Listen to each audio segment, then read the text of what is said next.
जय शिवराय शेतकरी मित्रांनो, राज्यामध्ये 1/4/2009 पासून पीक कर्ज व मुदत कर्ज असे एकूण 30/6/2016 पर्यंत ज्या शेतकऱ्यांचा थकबाकी कर्ज, ज्या शेतकऱ्यांचं कर्ज हे थकीत स्वरूपाचं होतं, अशा शेतकऱ्यांना 2009 पासून तर 2016 पर्यंत 1.5 लाख रुपयापर्यंत शेतकऱ्यांना कर्जमाफी मुख्यमंत्री देवेंद्र फडणवीस यांच्या काळामध्ये त्यांनी देण्यात आले। त्यासोबतच त्यांचा काळ संपला त्यानंतर 2019 मध्ये आपल्या राज्याचे मुख्यमंत्री झाले उद्धव ठाकरे साहेब। त्यांच्या काळामध्ये 30 सप्टेंबर पर्यंत असलेले म्हणजेच किती तर 1 एप्रिल 2015 पासून ते 31 मार्च 2019 पर्यंत थकबाकी असलेले ज्या शेतकऱ्यांचं कर्ज हे थकीत स्वरूपाचं होतं, अशा शेतकऱ्यांना 2 लाखापर्यंत कर्जमाफी त्या उद्धव ठाकरे यांच्या काळामध्ये देण्यात आलेली होती। त्यासोबतच त्या 3 वित्तीय वर्षामध्ये 2017-18, 18-19 आणि 19-20 या 3 वर्षांमध्ये ज्या शेतकऱ्यांना रेग्युलर कर्जाचा भरणा केला त्या शेतकऱ्यांना 50,000 रुपये अनुग्रह राशी, त्यासोबतच आपल्या राज्याचे देवेंद्र फडणवीस त्यांनी सुद्धा आपल्या काळामध्ये जेव्हा 2016-17 मध्ये कर्जमाफी केली होती 1.5 लाखापर्यंत, तेव्हा देखील 25,000 रुपये अनुग्रह राशी देण्यात आली होती। आता सर्व शेतकऱ्यांचं लक्ष लागलं आहे। प्रचार दरम्यान महायुती सरकारने आपल्या राज्याचे आता उपमुख्यमंत्री होते त्यांनी प्रचार दरम्यान म्हणजे सभेमध्ये सांगितले की सर्व शेतकऱ्यांच्या, महाराष्ट्रातील शेतकऱ्यांचा सरसकट 7/12 कोरा करू म्हणून। तर त्यामध्ये आता ज्या शेतकऱ्यांचा थकबाकी कर्ज आहे 2 लाख, 3 लाख, 4 लाख, 5 लाखापर्यंत, अशा देखील शेतकऱ्यांचा आता कर्जमाफी होणार का, या देखील मोठा प्रश्न शेतकऱ्यांमध्ये उपस्थित आहे। का फक्त यांचा बोलाचाच भात न बोलाची कडी हा देखील विषय महत्त्वपूर्ण समोर येतात।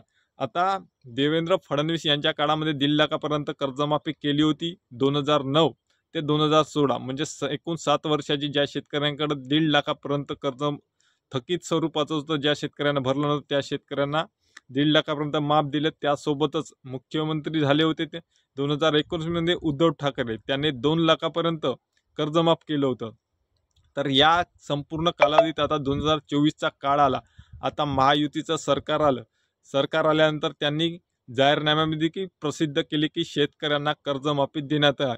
यासोबतच याच्या 2 ते 3 महिन्याच्या अगोदर सहकार विभागाकडून त्या संबंधित मुख्यमंत्री एकनाथ शिंदे यांनी त्यांना सांगितले होते की आकडेवारी गोळा करण्याचं काम हे सुरू करण्यात आलं होतं।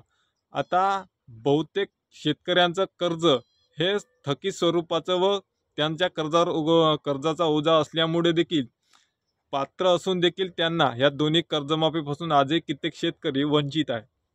तर त्या देखील शेतकऱ्यांना आता कर्जमाफी मिळणे अनिवार्य आहे, कारण यांनी प्रचार सभेमध्ये 7/12 कोरा करू या संदर्भामध्ये मोठं स्टेटमेंट दिलेलं आहे। आता 2024 पर्यंत आता किती लाख शेतकरी आहे, प्रत्येक महाराष्ट्रातील 36 जिल्ह्यातील, प्रत्येक जिल्ह्यातील, प्रत्येक तालुक्यातील, प्रत्येक संस्था, राष्ट्रीयकृत बँक असो, सहकार विभाग संस्था असो, किंवा ज्या बँकेकडून कर्ज घेतलेलं त्या बँकेकडे, खाजगी बँक, राष्ट्रीयकृत बँक, ग्रामीण बँक, जिल्हा मध्यवर्ती सहकारी बँक, या सर्व बँकाकडे असलेलं शेतकऱ्यांचा थकीत स्वरूपात असलेलं कर्ज हे माफ करण्यासंदर्भामध्ये आता मुख्यमंत्री पदाची शपथविधी झाल्यानंतरच लगेचच पहिला निर्णय घेऊ, तो म्हणजे कर्जमाफी संदर्भामध्ये, असं देखील वक्तव्य एका प्रचार दरम्यानमध्ये आपले देवेंद्र फडणवीस यांनी केलेलं होतं। त्यामुळे आता शेतकऱ्यांना सरसकट 7/12 कोरा, आता ज्या शेतकऱ्यांच्या 7/12 वर बोजा आहे त्या शेतकऱ्यांचा 7/12 कोरा होण्याचे संकेत देखील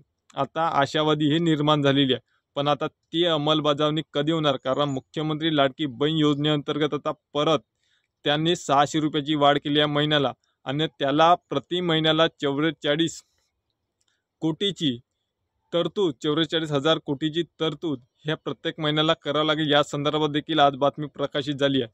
त्यामुळे पैशाची तरतूद कुठून करणार, आणि आता हा केलेली घोषणा हे खरंच अंमलात येऊ शकते का, हा देखील मोठा प्रश्न आहे। कारण घोषणा होते एका वेळी, निवडणुकीदरम्यान घोषणा झाली, पण आता याला कर्जमाफीची बजावणी अंमलात आणण्यासाठी, हे योजना अंमलात आणण्यासाठी यांना किती काळ लागतो हे देखील पाहण्यासारखे, कारण मागे 2 देखील कर्जमाफीमध्ये अनेक शेतकरी वंचित आहे। आणि आता यांनीच जो काय रेग्युलर कर्जदार शेतकरी आहे त्यांना किती लाखापर्यंत त्यांना सानुग्रह राशी देण्यात येईल. कारण जो कर्जदार शेतकरी रेग्युलर कर्जदार उसनवारी कर्ज करून नियमित म्हणजे वेळेत परतफेड तो कर्जाची भरणा करतो, त्या सर्व शेतकऱ्यांना आता त्या शेतकऱ्यांमुळे सर्व बँका व व्यवस्था हे सुरळीत सुरू आहे.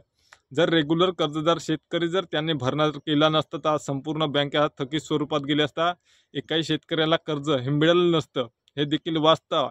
म्हणून आता ज्याप्रमाणे सर्व शेतकऱ्याचा सातबारा कोरा करण्याचं यांनी आवाहन केलं, त्याचप्रमाणे ज्या ज्या शेतकऱ्यांचं चालू वर्षामध्ये चालू कर्ज आहे त्यांचं देखील त्यांना सानुग्रह राशी त्यांना भरावी लागणार नाही. त्यांचं देखील कर्ज जितकं 1 लाख 2 लाख ज्या कर्जाची उचलून केली आहे त्या देखील शेतकऱ्यांचं कर्ज या सरकारनं माफ करा.